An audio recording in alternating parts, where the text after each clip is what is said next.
আসসালামু আলাইকুম এভরিওয়ান, কি অবস্থা সবার, কেমন আছেন সবাই? আশা করি সবাই ভালো আছেন। Welcome to my new moto blog. চলে আসলাম প্রতিবারের ন্যায় আবারও আপনাদের মাঝে একটি মোটো ব্লগ নিয়ে।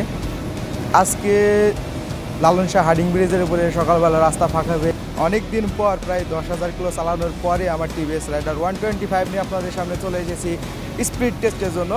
আশা করি সবাই আমার ভিডিওটি দেখবেন, আর যদি ভিডিওটি ভালো লাগে লাইক কমেন্ট শেয়ার পান্তা হে না বস।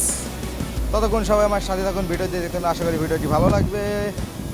ভালো না লাগার কোনো কারণই নাই, কারণ আমি অনেক ফুর্তিলা মেজাজ নিয়ে অনেক সাবধানতার সাথে আসলে গাড়ি চালাচ্ছি।